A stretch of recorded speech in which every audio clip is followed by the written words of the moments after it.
La sangre del pacto.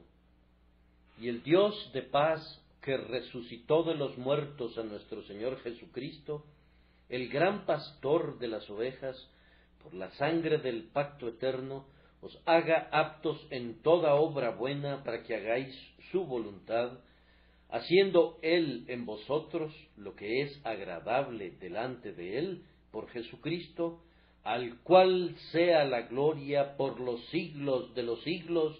Amén. Hebreos 13, 20, 21. Nosotros debemos estar preparados para hacer lo mismo que pedimos que hagan los demás. El precepto no es efectivo a menos que vaya seguido del ejemplo.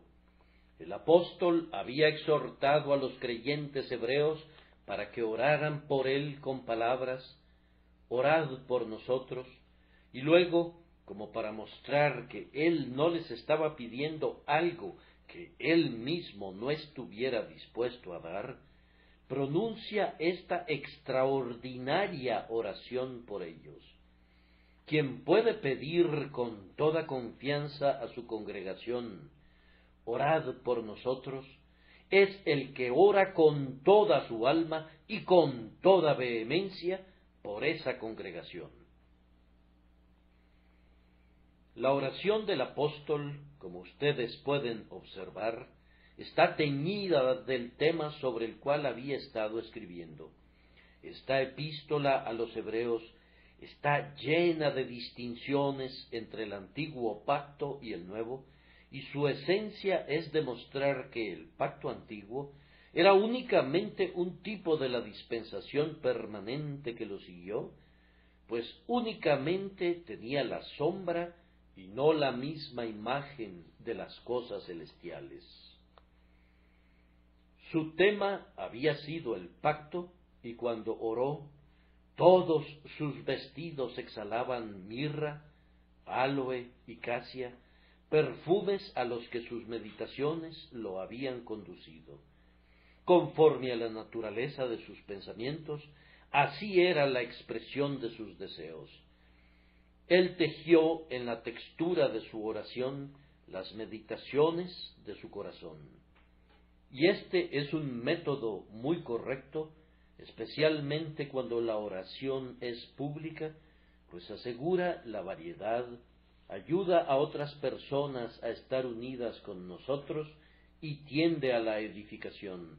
De hecho, así como las abejas recogen la miel de muchas flores, y la miel tiene a menudo el sabor del tomillo silvestre o de alguna otra flor especial que abunda en la región de la cual recogen sus mieles, así nuestra alma acopia de todas las fuentes provisiones exquisitas de la miel de la devoción, pero aquella en la que se detiene más tiempo en sus meditaciones proporciona un sabor prevaleciente y un matiz para la expresión y el espíritu de su oración.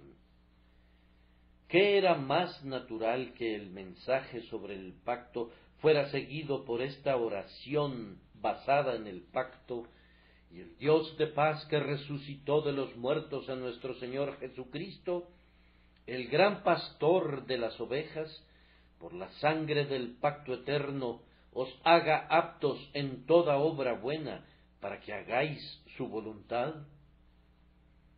El tema de la epístola a los hebreos es profundo, pues avanza desde los rudimentos superficiales hacia esas verdades subyacentes que son más misteriosas y profundas. Es un libro para las clases superiores en la escuela de Cristo, y de aquí que esta oración no sea para los bebés, sino para hombres de entendimiento. Nosotros no podríamos decir a todos los santos: vosotros pues oraréis así, pues ellos ni sabrían lo que están pidiendo. Ellos tienen necesidad de comenzar con algo más simple, tal como ese dulce: Padre nuestro que estás en los cielos, que se adecúa de igual manera a todos los creyentes. Los hombres maduros se alimentan de alimento fuerte, piensan pensamientos sublimes y ofrecen oraciones poderosas. Así como podemos admirar la simplicidad en las oraciones de los bebés y la vivacidad en la oración de los jóvenes, así en la oración de alguien que se ha convertido en un padre en Cristo y se alimenta del pacto, nos gozamos en su profundidad, su alcance y su elevación. Todo esto lo encontramos aquí. Yo invito a quienes quieren entender las cosas profundas de Dios, que pidan la ayuda del Espíritu Santo, mientras seguimos al apóstol en esta oración del pacto, una oración de la cual el testamento es el hilo conductor, la sustancia y el argumento. El tema de nuestro sermón el día de hoy, por tanto, es el pacto de la gracia, como es presentado en este pasaje, y voy a comenzar observando, en primer lugar, los nombres de los participantes del pacto que usa el apóstol. Él llama al siempre bendito Padre, el Dios de paz, y al Redentor que ha asumido el otro lado del pacto, le da el título de nuestro Señor Jesucristo, el gran pastor de las ovejas. Queridos amigos, todos los que hemos creído en el Señor Jesucristo, estamos en Cristo, y Él es nuestra cabeza y representante, nuestro pastor y defensor.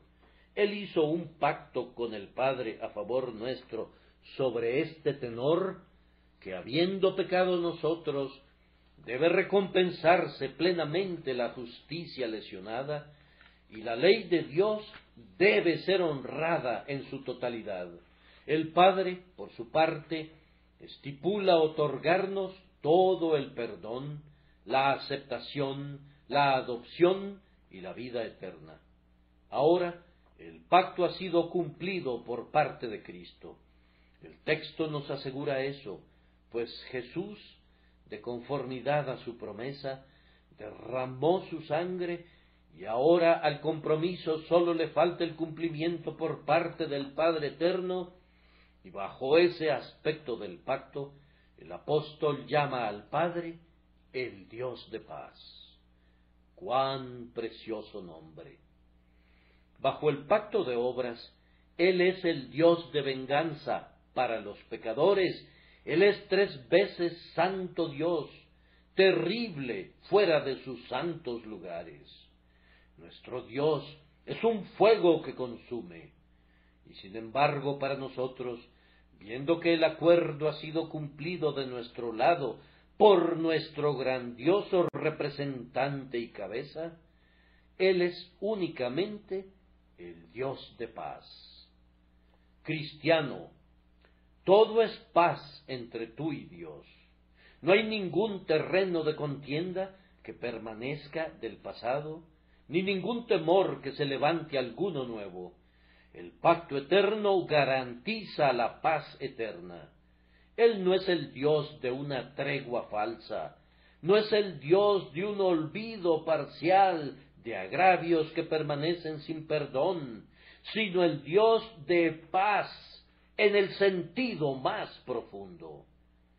Él mismo está en paz, pues hay una paz de Dios que sobrepasa todo entendimiento, y es más, por razón de su misericordia, su pueblo es conducido a gozar de paz de conciencia en ellos mismos, pues ustedes sienten que Dios se ha reconciliado con ustedes, sus corazones descansan en Él, sus pecados que los separaban han sido quitados, y el amor perfecto ha arrojado fuera el miedo que atormenta.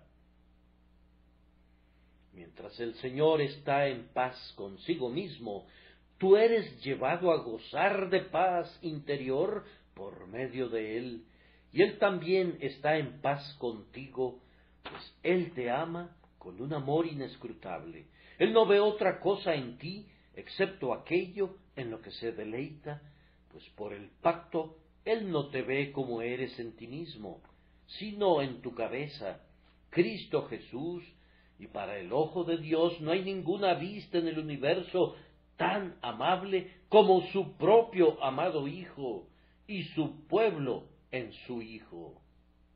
Hay suficiente belleza en Jesús para hacerlo olvidar nuestras deformidades. Hay suficientes méritos en Jesús para cubrir nuestros deméritos, y hay suficiente eficacia en la sangre expiatoria de nuestro grandioso sumo sacerdote para lavar todas nuestras transgresiones. En lo que se refiere a nosotros, cuando nuestra alma reconoce esa sangre y percibe el amor de Dios hacia nosotros, ya no siente que está en guerra con Dios.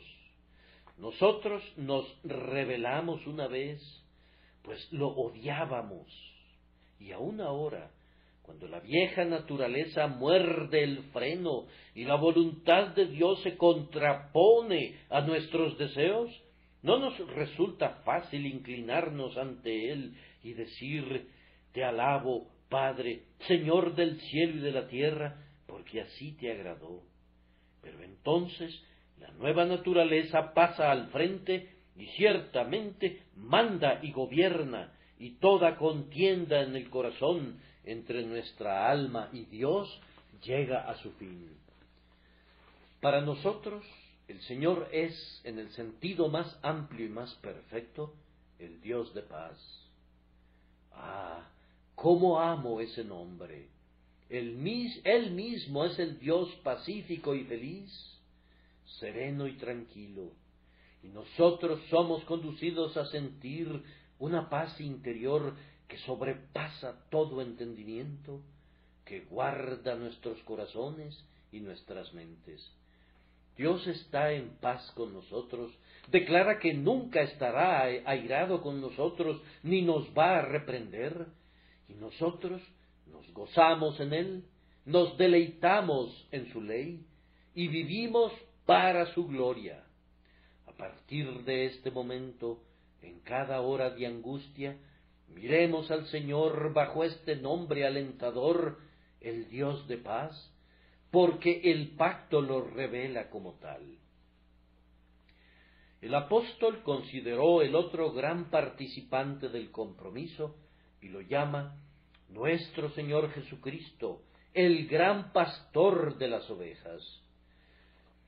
Nosotros debemos ver a nuestro Redentor en el pacto, primero como Jesús, el Salvador que nos conduce a la tierra de Canaán, tierra que nos ha sido dada por un pacto de sal, al reposo que queda para el pueblo de Dios.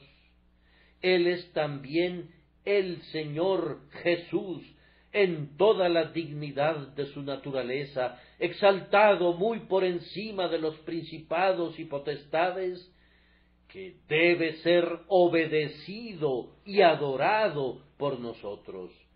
Y nuestro Señor Jesús, nuestro, debido a que Él mismo se ha dado a nosotros, y lo hemos aceptado y recibido con santo deleite, para que sea el Señor a quien servimos con alegría.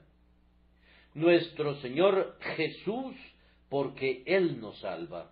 Nuestro Señor Jesús, porque al traernos bajo su reino, Él nos rescata. Y nuestro Señor Jesús, porque nosotros tenemos una relación especial, tanto con su soberanía como con su salvación.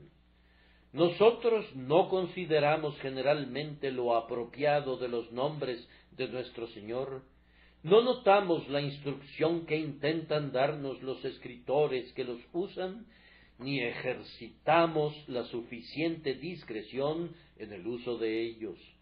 Sin embargo, hay una gran fuerza en estos títulos cuando se emplean apropiadamente. Puede ser que otros nombres tengan poca significación, pero en los títulos de Jesús hay una riqueza de significado. Además, Nuestro Señor es llamado el gran pastor de las ovejas. En el pacto nosotros somos las ovejas, el Señor Jesús es el pastor. Tú no puedes hacer un pacto con ovejas porque no poseen la habilidad de hacer pactos, pero tú puedes hacer un pacto con el pastor de ellas y así gloria sea dada a Dios. Aunque nos habíamos descarriado como ovejas perdidas, nosotros pertenecíamos a Jesús y Él hizo un pacto a favor nuestro y estuvo ante el Dios viviente en nuestra representación. Ahora, yo les he explicado con anterioridad que nuestro Señor Jesucristo en su muerte es el buen pastor.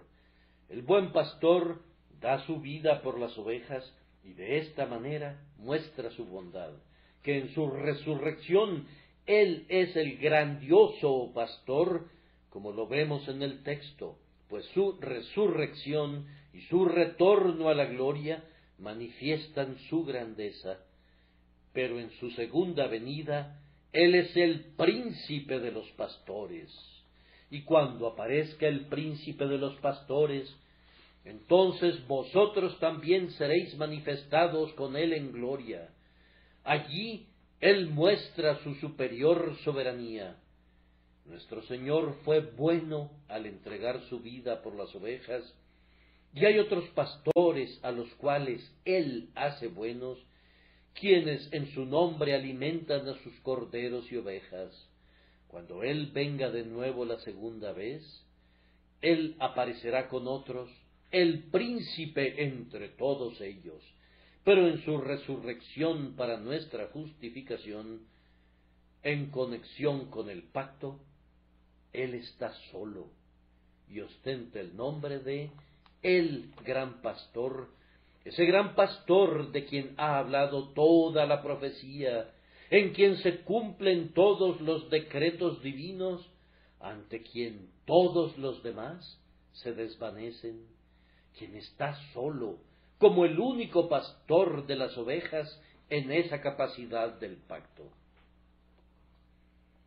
Es muy hermoso seguir la pista de los pastores a través del Antiguo Testamento y ver a Cristo como Abel, el pastor que dio testimonio, derramando esa sangre que clama desde la tierra, como Abraham, el pastor separador, llevando su rebaño al país extraño donde habitaron solos, como Isaac, el pastor tranquilo, cavando pozos para su rebaño y alimentándolo en paz en medio de sus enemigos, como Jacob, el pastor que es garantía para las ovejas, que se las gana a todas por medio de largos trabajos y desgaste, que las separa y camina en medio de ellas hacia Canaán, preservándolas por sus propias solitarias oraciones de medianoche. Allí también vemos a nuestro Señor como José, el pastor que preside sobre Egipto por causa de Israel, de quien dijo su moribundo padre, por el nombre del pastor, la roca de Israel. Cabeza de todas las cosas por su iglesia, el rey que gobierna todo el mundo por causa de sus elegidos, el grandioso pastor de las ovejas, por quien tiene todo el poder entregado en sus manos. Luego sigue Moisés, el pastor elegido, que condujo a su pueblo a través del desierto hasta la tierra prometida, alimentándolos con el maná y dándoles de beber de la roca herida. ¡Qué amplio tema de reflexión hay aquí! Y luego está David, el tipo de Jesús, reinando en la herencia del pacto sobre su propio pueblo, como un glorioso rey en medio de todos ellos. Todos estos pastores juntos nos permiten ver las diversas glorias de el gran pastor de las ovejas. Amados, este es un tema grandioso y yo únicamente puedo esbozarlo. Gocémonos porque nuestro pastor es grandioso, porque Él, con su gran rebaño, podrá preservarlos a todos de los grandes peligros a los que son conducidos, y llevar a cabo por ellos las grandes transacciones con el grandioso Dios, que son exigidas de un pastor de un rebaño así, que Jesús llama suyo. Bajo el pacto, Jesús es profeta, sacerdote y rey. Un pastor debe ser todo esto para su rebaño, y Él es grandioso en cada uno de estos oficios. Cuando descansamos en el pacto de gracia, debemos ver a nuestro Señor como nuestro pastor y encontrar paz en el hecho que las ovejas no tienen absolutamente nada que ver con su propia alimentación, guía o protección. Únicamente tienen que seguir a su pastor a los pastos que Él prepara, y el bien estará con ellas. En lugares de delicados pastos me hará descansar, junto a aguas de reposo me pastoreará. En segundo lugar, el apóstol menciona el sello del pacto, y el Dios de paz, que resucitó de los muertos a nuestro Señor Jesucristo, el gran pastor de las ovejas, por la sangre del pacto eterno. El sello del pacto es la sangre de Jesús. En tiempos antiguos, cuando los hombres hacían pactos entre sí, ellos generalmente utilizaban alguna ceremonia para ligar la negociación, por así decirlo. Ahora, bajo la antigua dispensación, los pactos con Dios eran siempre confirmados con sangre. Tan pronto como era derramada la sangre y la víctima moría, el acuerdo alcanzado era establecido. Entonces, cuando nuestro Padre Celestial hizo un pacto con Jesucristo a favor nuestro, ese pacto fue verdadero y firme, conforme a las misericordias firmes a David, pero para hacer que permanezca firme, debe haber sangre. Ahora, la sangre ordenada para sellar el pacto no era sangre de toros ni de machos cabríos, sino la sangre del mismo Hijo de Dios, y esto ha hecho al pacto tan firme y obligatorio que es más fácil que pasen el cielo y la tierra que falle una tilde de él. Dios debe guardar sus propias promesas.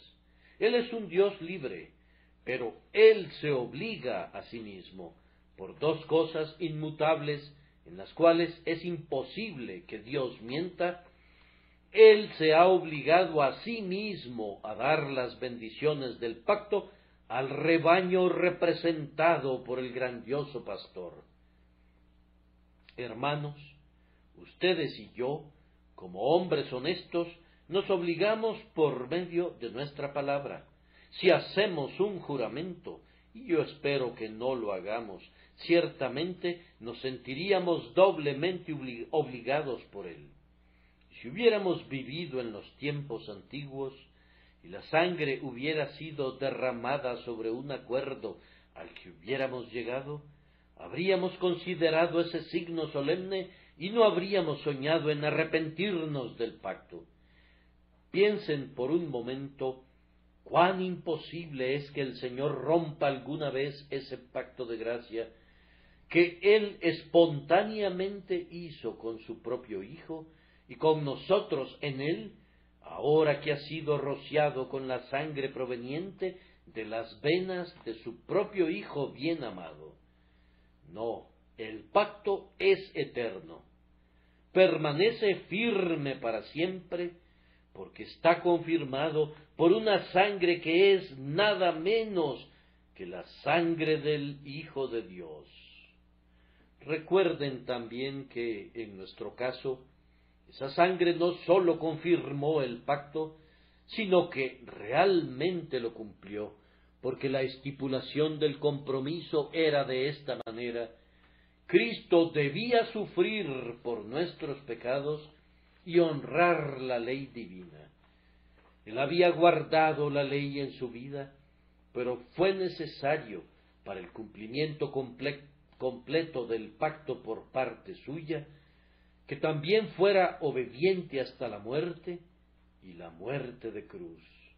El derramamiento de su sangre, por lo tanto, fue el cumplimiento de su obediencia prometida hasta el extremo. Fue el cumplimiento verdadero del pacto por parte de Cristo a favor nuestro, de tal forma que ahora todo el compromiso debe permanecer firme, puesto que aquello de lo que dependía está consumado para siempre.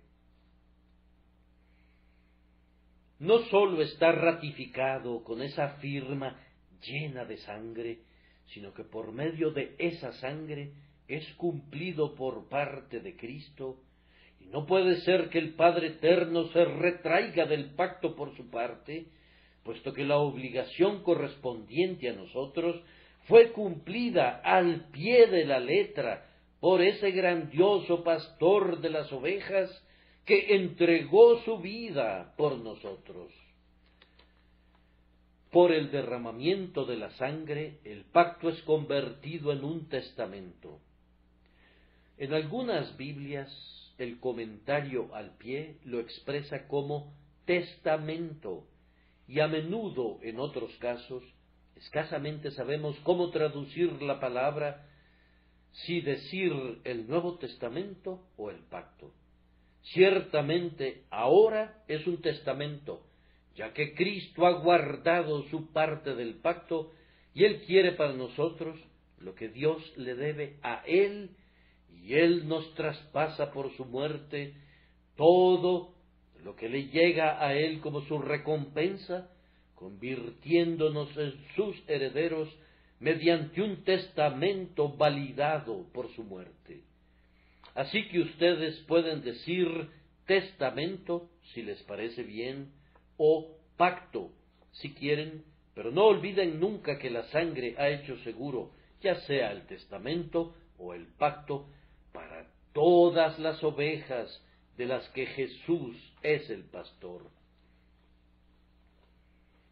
Reflexionen largamente y con placer sobre las palabras pacto eterno.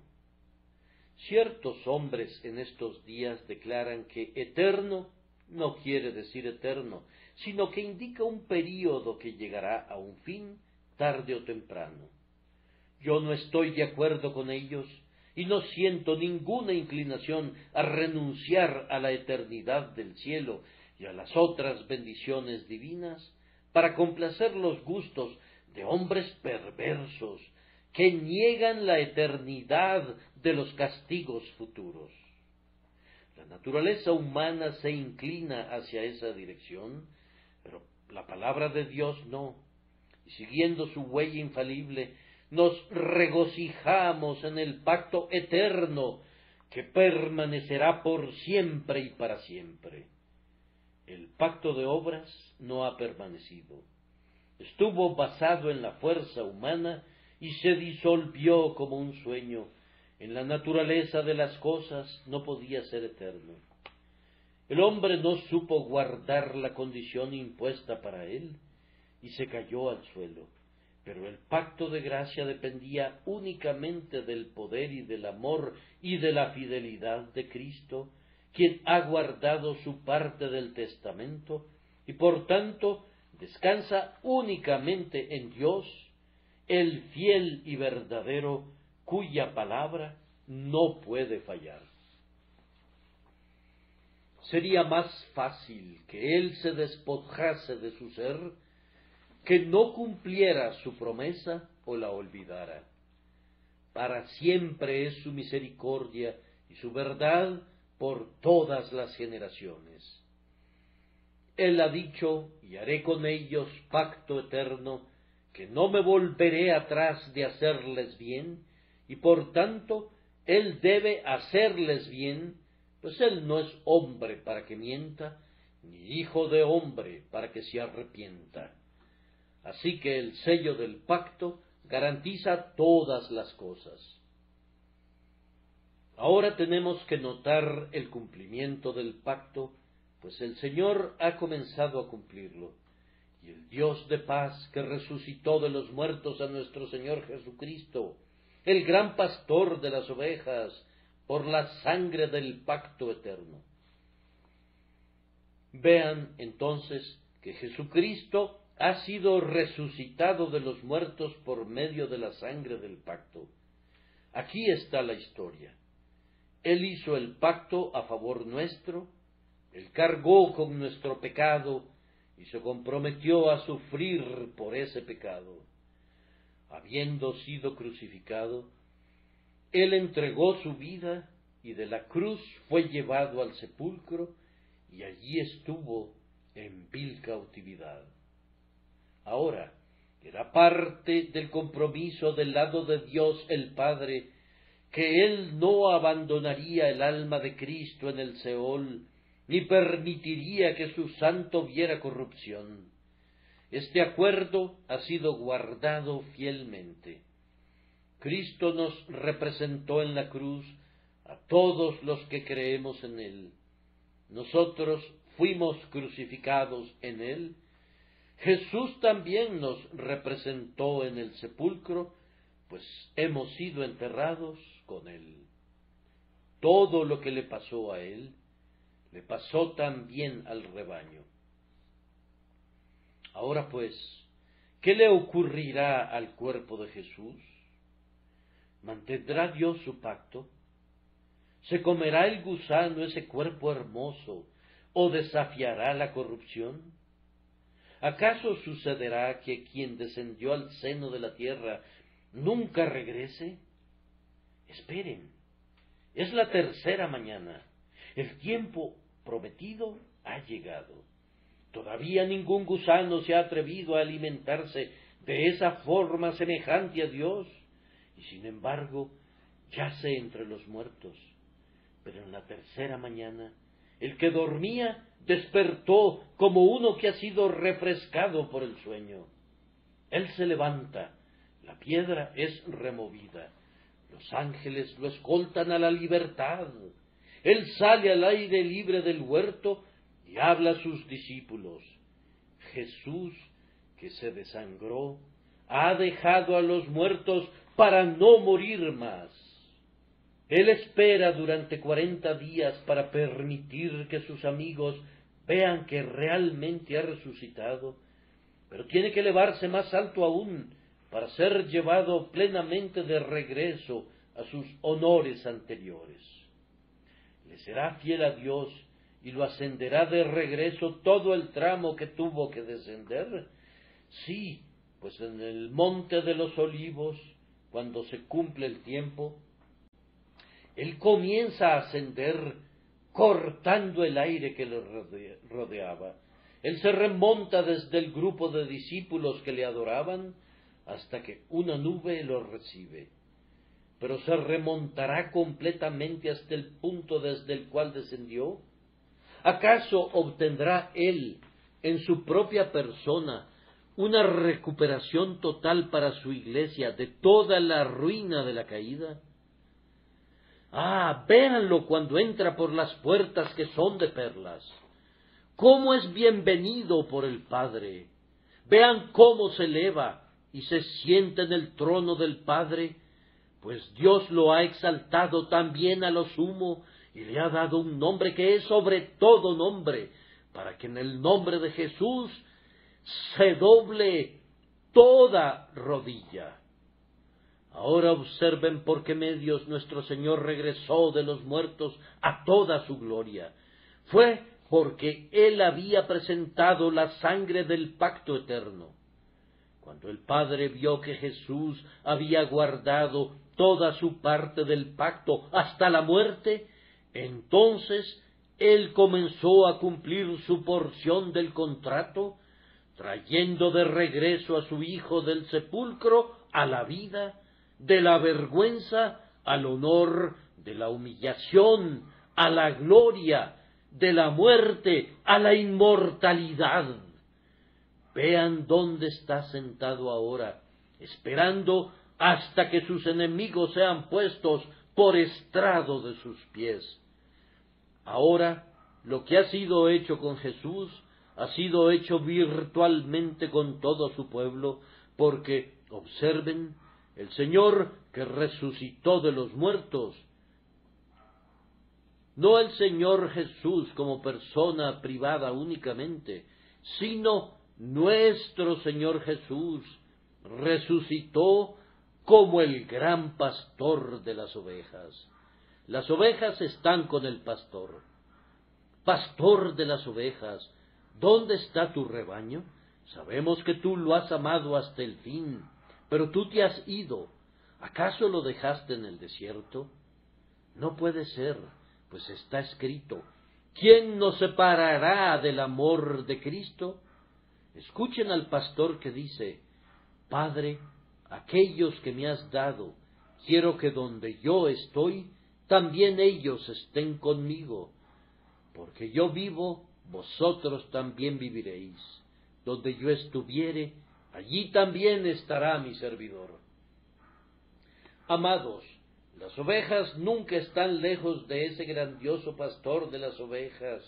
Ellas siempre están en su mano, y ninguna es arrebatada de allí. En la tierra estuvieron con él, y han sido resucitadas con él. Si Jesús hubiera permanecido en el sepulcro, todas sus ovejas habrían perecido, pero cuando el Padre lo resucitó por la sangre, también nos resucitó por la sangre y dio a nuestras almas la esperanza viva, que nunca morirán, y a nuestros cuerpos la esperanza de la resurrección. Pues aunque nuestros pecados innatos requieren que nuestra carne vea el polvo, sin embargo, puesto que el Señor nuestro pastor resucitó, así también todos sus seguidores lo harán. Jesús está en el cielo como nuestro representante y su rebaño lo sigue.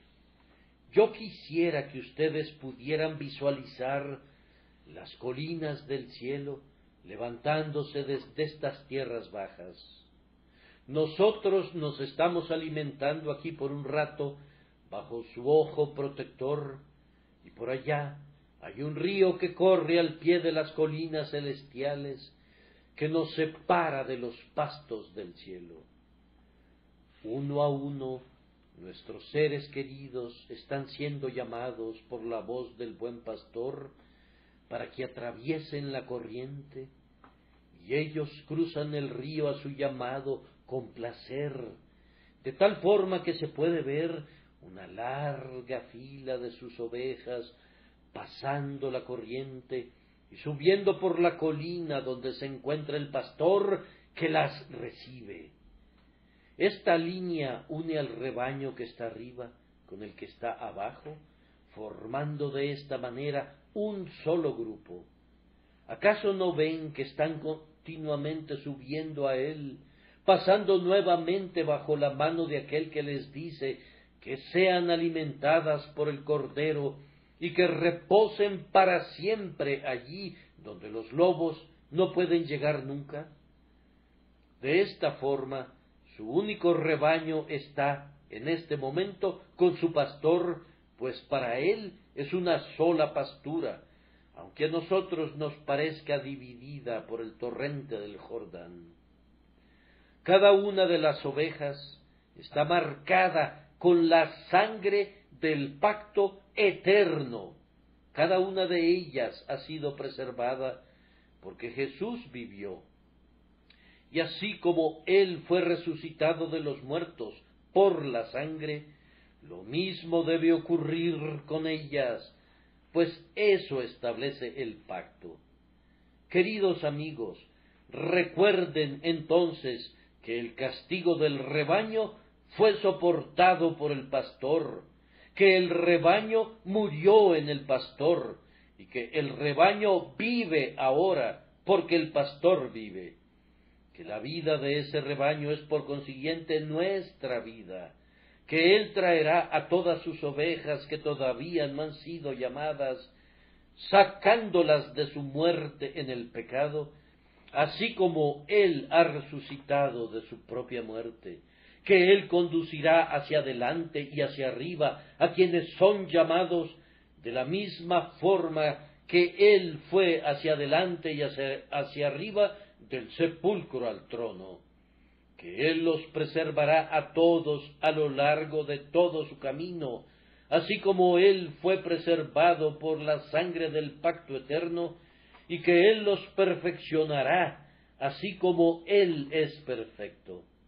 De la misma manera como el Dios de paz ha glorificado a su Hijo, así también Él traerá a todos sus elegidos a la gloria eterna con Él. En cuarto lugar, veremos la bendición del pacto. ¿Cuál es una de las más grandes bendiciones del pacto? El escritor de esta epístola pide aquí por ella. Dice él: y el Dios de paz, que resucitó de los muertos a nuestro Señor Jesucristo, el gran pastor de las ovejas, por la sangre del pacto eterno, os haga aptos en toda obra buena, para que hagáis su voluntad, haciendo Él en vosotros lo que es agradable delante de Él. Noten que una de las principales bendiciones del pacto consiste en el poder y en el querer servir a Dios. El antiguo pacto decía: allí están las tablas de piedra, tienes que obedecer cada palabra que está escrita allí. Si lo haces, vivirás. Si no lo haces, morirás. El hombre nunca pudo obedecer y por consiguiente nadie entró nunca al cielo ni encontró paz por medio de la ley. El nuevo pacto habla de esta manera: nunca más me acordaré de sus pecados y de sus iniquidades. Daré mi ley en su mente y la escribiré en su corazón. Pondré mi temor en el corazón de ellos, para que no se aparten de mí. Los profetas tratan extensa e instructivamente acerca de este nuevo pacto. No se trata de un pacto de si tú haces, yo hago, sino que va más bien en este sentido: yo haré esto y por consiguiente tú harás eso. Como pacto esto se adecúa muy bien a mí. Si hay algo que yo debo hacer, nunca estaría seguro de poder lograrlo, pero como ya está hecho, estoy tranquilo. Dios nos pone a trabajar y nosotros trabajamos, pero el pacto mismo depende enteramente de esa grandiosa promesa: no me volveré atrás de hacerles bien. Así que Pablo está en lo correcto al pedirle a Dios que nos haga aptos en toda buena obra para hacer su voluntad, puesto que desde tiempos antiguos esta era la promesa más importante, que aquellos por quienes murió Jesús deben ser santificados, purificados y hechos aptos para servir a su Dios. Grande como es esta oración, únicamente está pidiendo lo que el propio pacto garantiza.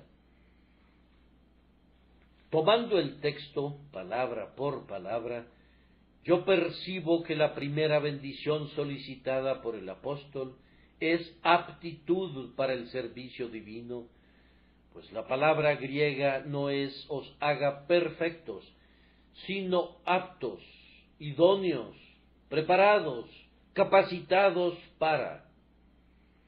No tengo referencias en cuanto a la discusión acerca de la doctrina de la perfección en esta observación. Ningún texto decidiría esa controversia. Yo simplemente hago la observación porque es un asunto de hecho. La expresión debería traducirse: os haga plenamente completos o plenamente capacitados para hacer su voluntad. Nosotros debemos pedir sinceramente que seamos calificados, adaptados y hechos adecuados para ser usados por Dios para el cumplimiento de su voluntad. Cuando un hombre que antes estaba muerto en el pecado es resucitado de nuevo, surge la pregunta: ¿quién será su Señor? Habiendo muerto nosotros en nuestro grandioso pastor, y habiendo sido resucitados de los muertos, ¿a quién nos someteremos? Ciertamente, únicamente nos someteremos a Dios. Nuestra oración es que seamos hechos aptos para hacer su voluntad. Nuestro pastor hizo la voluntad de su Padre, pues él clamó: el hacer tu voluntad, Dios mío, me ha agradado. En esa voluntad somos santificados, y cada uno de nosotros somos santificados para el cumplimiento de esa voluntad de ahora en adelante. Es un grandioso deseo que abraza a cada corazón cristiano, que ahora pueda ser hecho apto para servir a su Dios, que pueda ser una vasija adecuada para ser usada por Dios, un instrumento idóneo para la mano divina, débil y endeble, pero no impuro, ni tampoco inadecuado en razón de falta de fuerza natural, sino apto a consecuencia de haber sido limpiado por la sangre del pacto. Amados hermanos y hermanas, oren pidiendo aptitud para el servicio. Pidan día y noche que ustedes estén plenamente capacitados en toda obra buena. Pero el apóstol pedía por una obra interna de la gracia, no simplemente aptitud para el servicio, sino una operación sentida, haciendo Él en vosotros lo que es agradable delante de Él. Yo anhelo sobre cualquier otra cosa poseer en mí la obra interna del Espíritu Santo, cada vez con mayor claridad. Hay tanta religión superficial y estamos tan inclinados a sentirnos contentos con ella, que es conveniente que oremos por una profunda obra en el corazón. Necesitamos que nuestros afectos sean elevados, que nuestra voluntad sea sometida, que nuestro entendimiento sea iluminado y que nuestra naturaleza entera sea espiritualizada profundamente por la presencia del Espíritu Santo. Ahora, esta es la promesa del pacto: habitaré y andaré entre ellos. Recuerden, Dios obró en Cristo en la tumba dando vida a su cuerpo, y Él debe obrar en nosotros de conformidad al trabajo de esa poderosa fuerza que obró en Cristo cuando lo resucitó de los muertos. Pídanle al Señor que lo haga. No se queden satisfechos con un pequeño pulso de religión débil, casi imperceptible, del cual difícilmente pueden juzgar si está allí o no, sino que pidan sentir las energías divinas obrando dentro de ustedes, la omnipotencia eterna de Dios esforzándose y pugnando en el espíritu de ustedes hasta que el pecado haya sido conquistado y la gracia haya triunfado gloriosamente. Esta es una bendición del pacto. Búsquenla. Pero lo mismo que una obra interna, nosotros necesitamos una obra externa, haciendo en vosotros lo que es agradable delante de Él.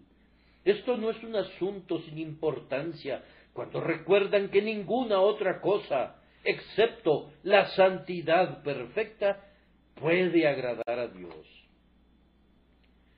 Pablo quería que nosotros fuéramos hechos aptos en toda obra buena. Quería que fuéramos hombres multifacéticos, que pudiéramos realizar toda buena obra, tal como lo hizo Jesús.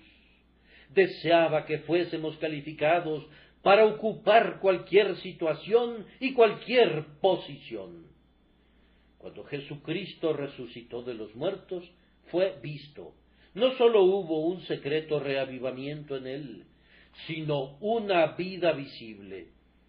Él fue visto por ángeles y por hombres, y aquí en la tierra vivió durante un período de tiempo, siendo observado por todos los observadores. Así que, amados hermanos, debería haber en nosotros no solamente una resurrección interior que nosotros sintamos, sino tal reavivamiento que estemos manifiestamente vivos a una nueva vida. Debemos conocer el poder de la resurrección de nuestro Señor y exhibirla en cada acción de nuestras vidas. Que Dios nos conceda esto. Hay mucho más acerca de este punto, pero el tiempo no nos permite exponer más al respecto. Deseo que ustedes experimenten todo esto. Observen además la plenitud de esta bendición del pacto. Así como Jesús es plenamente restaurado al lugar del que vino, sin haber perdido ni dignidad ni poder al derramar su sangre, sino que más bien es exaltado a lo sumo, así el designio de Dios es hacernos puros y santos como Adán lo fue al principio, y agregar a nuestro carácter una fuerza de amor que nunca hubiera estado allí si no hubiéramos pecado y hubiéramos sido perdonados. Una energía de intensa devoción, un entusiasmo de perfecto autosacrificio que nunca habríamos podido aprender si no hubiera sido por Él, que nos amó y se dio a sí mismo por nosotros. Dios tiene la intención de hacernos príncipes de sangre real del universo, o si lo prefieren, guardaespaldas del Señor de los ejércitos. Él desea moldear un orden de criaturas que estarán muy cerca de Él, y sin embargo, que sientan la más humilde reverencia por Él. Él los hará semejantes a Él mismo, partícipes de la naturaleza divina, y sin embargo, los más obedientes de los siervos, agentes perfectamente libres, y sin embargo, atados a Él por lazos que no les permitirán desobedecerle en pensamiento, en palabra ni en obra. Y así es como Él está moldeando este batallón central que le servirá en sus marchas eternas para siempre. Él nos está perdonando grandes pecados. Él nos está otorgando grandes bendiciones. Nos está convirtiendo en uno con su amado Hijo. Y cuando nos haya liberado enteramente de la mortaja encerada de nuestra muerte espiritual, nos llamará arriba, donde Jesús está, y le serviremos con una adoración superior a todas sus demás criaturas. Los ángeles no pueden amar tanto como amaremos nosotros, pues ellos nunca han probado la gracia redentora y el amor que se entrega a la muerte. Esta elevada devoción es el objetivo del Señor. Él no resucitó de los muertos al Señor Jesús para que pudiera vivir una vida común. Lo levantó para que fuera cabeza de todas las cosas para su iglesia y para que todas las cosas pudieran estar bajo sus pies. Inclusive el destino de los cristianos es misteriosamente sublime. Ellos no son levantados de su muerte innata a una simple moralidad. Ellos están destinados a ser algo más que filántropos y hombres estimados por sus compañeros. Ellos deben manifestar a los ángeles y principados y potestades la gracia maravillosa de Dios, mostrando en sus propias personas lo que Dios puede hacer con sus criaturas por medio de la muerte de su Hijo. Yo simplemente toco como una golondrina con su ala las aguas profundas en donde sería un deleite poder bucear. Concluimos con la doxología del pacto, al cual sea la gloria por los siglos de los siglos. Amén. Si hay algo en el mundo que puede conducir al hombre a alabar a su Dios, es el pacto y el conocimiento que Él está en ese pacto. Voy a terminar mi predicación y voy a pedirles que piensen en el amor de Dios en el pacto. No pertenece a todos ustedes. Cristo no es el pastor de todo el rebaño del mundo. Él es únicamente el pastor de las ovejas. Y Él no ha establecido ningún pacto a favor de toda la humanidad, sino únicamente a favor de sus ovejas. El pacto es para su propio pueblo. Si creen en Él, entonces es un pacto para ustedes. Pero si lo rechazan, no pueden tener ninguna participación en ese pacto, pues ustedes están bajo el pacto de obras que los condena. Pero ahora, creyente, simplemente siéntate por un momento y reflexiona en esta grandísima misericordia. Tu Dios, el Padre Eterno, ha establecido un pacto solemne con Cristo a favor tuyo, que te salvará, que te guardará y te hará perfecto. Él te ha salvado. Él ya ha cumplido una buena parte del testamento en ti, pues te ha colocado en el camino de vida y te ha guardado hasta este día. Y si ciertamente eres suyo, te guardará hasta el fin. El Señor no es como el necio que comenzó a construir y no fue capaz de concluir. Él no comienza a bosquejar un diseño para luego abandonarlo. Él continuará su obra hasta que la haya completado en ti. ¿Puedes creer esto realmente? Contigo, un pobre mortal insignificante, que pronto dormirá en la tumba. Contigo Él ha establecido un pacto eterno. ¿Acaso no dirás con nuestro texto, al cual sea la gloria? Como David al morir, ustedes pueden afirmar, no es así mi casa para con Dios, sin embargo, Él ha hecho conmigo pacto perpetuo, ordenado en todas las cosas, y será guardado. Y yo sé que ustedes agregarán llenos de gozo, gloria sea dada a su nombre. Nuestro Dios merece la gloria exclusiva. La teología del pacto únicamente glorifica a Dios. Hay otras teologías por el mundo que engrandecen a los hombres, les reconocen participación en su propia salvación y así le dejan una razón para que se quite la gorra y diga, lo he hecho bien.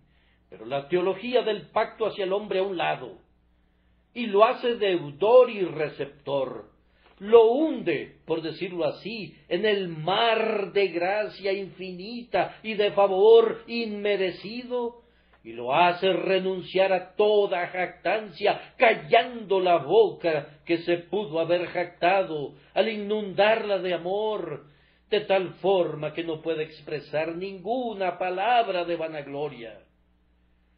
Un hombre salvado por el pacto debe dar toda la gloria al santo nombre de Dios, pues toda la gloria pertenece a Dios. En la salvación forjada por el pacto, El Señor tiene la gloria exclusiva. Él también tiene gloria sin fin, a quien sea la gloria por los siglos de los siglos. ¿Han glorificado a Dios un poco, amados hermanos, por su misericordia del pacto? Continúen glorificándolo. ¿Les sirvieron bien cuando eran jóvenes? No tan bien como hubieran deseado hacerlo. Entonces, sírvanle mejor en estos años de mayor madurez. Entréguense a glorificar a Dios. La tarea de la salvación no es de ustedes. Jesús lo ha hecho todo.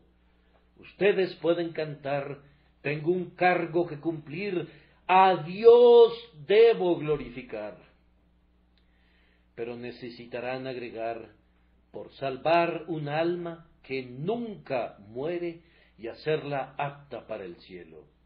Pues el alma de ustedes ha sido salvada, quien nos salvó y llamó con llamamiento santo, y ustedes están preparados para el cielo por la sangre del pacto eterno.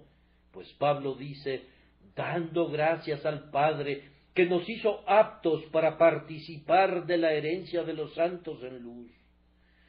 Todo lo que tienen que hacer es glorificar al Señor que los ha salvado y ha colocado el pie de ustedes sobre una roca y ha establecido sus idas y venidas.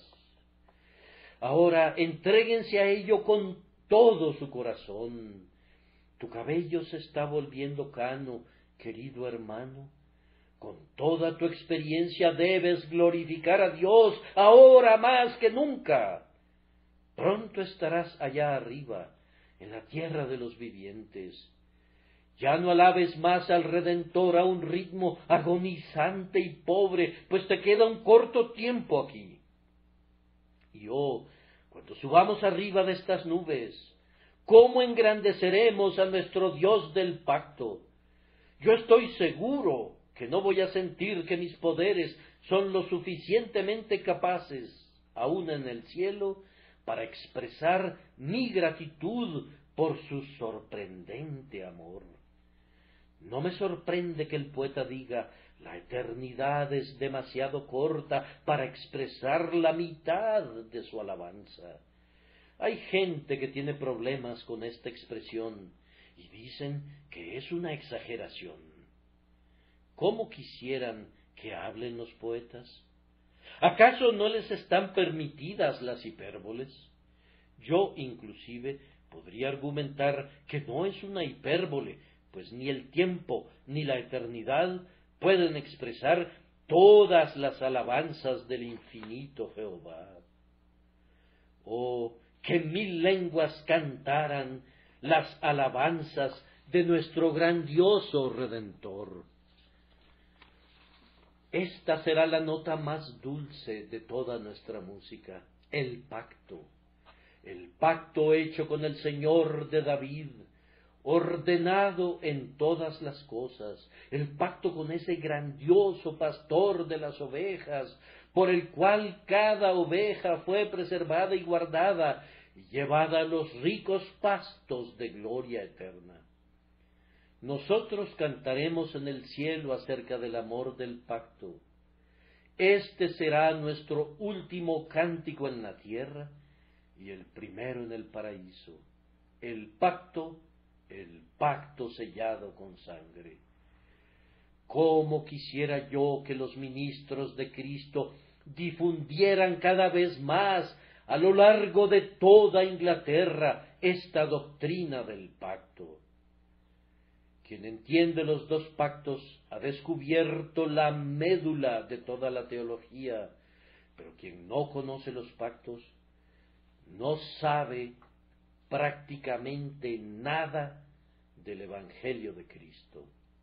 Al oír a ciertos ministros predicar, uno pensaría que la salvación está basada únicamente en obras, que todavía no se sabe quién será salvado, que todo este tema está lleno de proposiciones condicionales, como si pero y tal vez.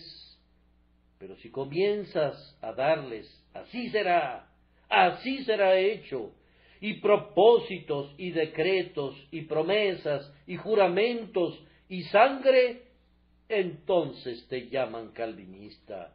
Vamos, esta doctrina era verdadera antes que Calvino naciera o hubiera pensado en ella. Calvino amaba esta doctrina, al igual que nosotros, pero la doctrina no se originó en él. Pablo ya la había enseñado mucho antes. Es más, el Espíritu Santo nos la enseñó en la palabra, y por lo tanto nosotros la sostenemos. Volver a colocar esta doctrina al frente será una cosa grandiosa para la Iglesia. Por medio de la boca de este cañón, el Señor pondrá a temblar al Papa y a todos sus esbirros, y ninguna otra doctrina lo hará. Por la buena gracia de Dios, debemos vivir esta doctrina así como la predicamos, y quien resucitó de los muertos a nuestro Señor Jesús, el grandioso pastor de las ovejas, por la sangre del pacto eterno, los haga aptos en toda obra buena para hacer su voluntad. Entonces Él tendrá la gloria a través del pacto y a través de ustedes, ahora y para siempre. Amén y amén.